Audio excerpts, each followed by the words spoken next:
நெல்லிக்காய் சாப்பிட்டுட்டு தண்ணி குடித்தா தண்ணி இனிப்பாக இருக்குது. எதனால?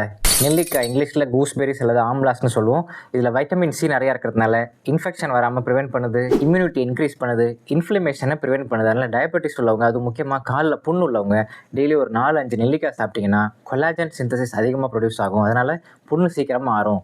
கொலாஜன் சிந்தசிஸ் அதிகமாக நடக்கிறதா என்ன ஆகுது? என்னுடைய ஸ்கின் ரேடியன்ஸும் நல்லாயிருக்கு, ஸ்கின் டெக்ஸ்சர், எலாஸ்டிசிட்டி எல்லாமே இம்ப்ரூவ் ஆகுது. டயபெட்டிஸ் உள்ளவங்களுக்கு கால் புண்ணும் சீக்கிரம் ஆறுது, டயபெட்டிஸே இல்லாதவங்களுக்கு ஸ்கின் க்ளோவும் நல்லா கிடைக்குது. ஸோ நெல்லிக்காயில் 2-in-1 பெனிஃபிட்ஸ் இருக்குது. இது மட்டும் இல்லை, லிவர் இன்ஃப்ளமேஷனையும் நெல்லிக்காய் ப்ரிவென்ட் பண்ணுறதுனால ஃபாஸ்டிங் பிளட் குளுக்கோஸும் நல்லா கண்ட்ரோல் ஆகுது.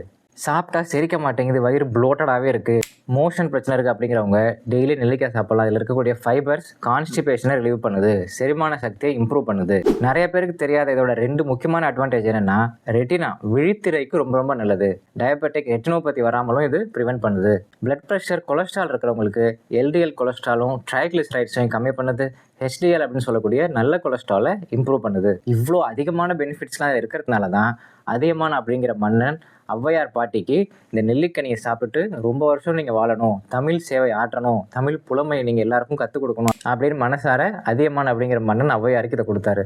ஸோ நீங்களும் ஔவையார் பாட்டி மாதிரி ரொம்ப வருஷம் நல்லா இருக்கணும், ஆரோக்கியமாக வாழணும் அப்படின்னு நினச்சிங்கன்னா டெய்லி இந்த நெல்லிக்காயை தாராளமாக சாப்பிடுங்க. குழந்தைங்களுக்கும் கொடுங்க. ஏன் அப்போ அதியமான் இதை சாப்பிடல அப்படின்னு இந்த இடத்துல கேட்கணும். ஏன் அவர் சாப்பிடலன்னா, அவர் ஒரு மன்னர்.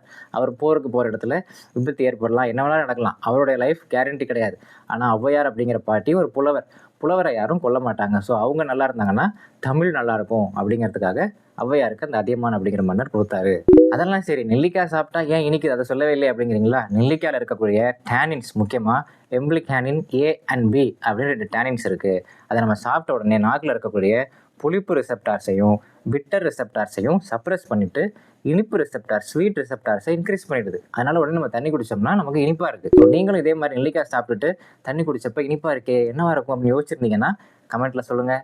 அதனால தான் நம்ம ஸ்வீட் சாப்பிட்ட உடனே நமக்கு ஸ்வீட் சப்ரஷன் கம்மியாயிடுது, காரம் சாப்பிடணும் அப்படின்னு தோணுது. அதனால தான் ஸ்வீட்டுக்கு அப்புறம் காரம், காரம்க்கு அப்புறம் காஃபி.